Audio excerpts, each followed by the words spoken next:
ଗଞ୍ଜାମ ଜିଲ୍ଲା କୋଦଳା ଏନ୍ଏସି କାର୍ଯ୍ୟାଳୟ ପରିସରରେ ସାମ୍ବାଦିକକୁ ଆକ୍ରମଣ ଘଟଣାରେ ପୁଲିସ ଜଣେ ଅଭିଯୁକ୍ତକୁ ଗିରଫ କରି କୋର୍ଟ ଚାଲାଣ କରିଛି।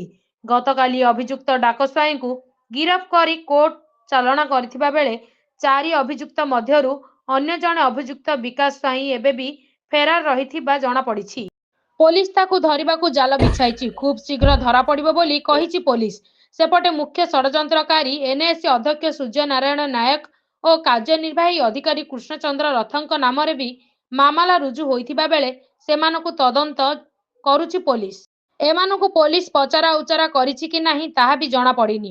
ଅନ୍ୟପଟେ ଏହି 2 ଅଭିଯୁକ୍ତ ଖୁଲମଖୁଲା ବୁଲୁଛନ୍ତି ଏବଂ ଅନ୍ୟ କାର୍ଯ୍ୟରେ ସାମିଲ ହୋଇଥିବାର ଦେଖିବାକୁ ମିଳିଛି।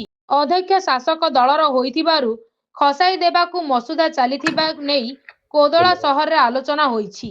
ଏଭଳି ହୀନ କାର୍ଯ୍ୟ ହୋଇଥିବା ଅଭିଯୋଗ କରିଛନ୍ତି ଆହତ ସାମ୍ବାଦିକ ଭଗବାନ ପାଢ଼ୀ। ଏମାନଙ୍କୁ ଖସାଇ ଦିଆଗଲେ ଓଡ଼ିଶା ଉଚ୍ଚ ନ୍ୟାୟାଳୟର ଆଶ୍ରୟ ନେବେ ବୋଲି କହିଛନ୍ତି ସାମ୍ବାଦିକ ଭଗବାନ ପାଢ଼ୀ। ବେଗୁନିଆପଡ଼ାରୁ ବାପିନ ମାଲୁଙ୍କ ରିପୋର୍ଟ, ନ୍ୟୁଜ୍ 16 ଓଡ଼ିଶା।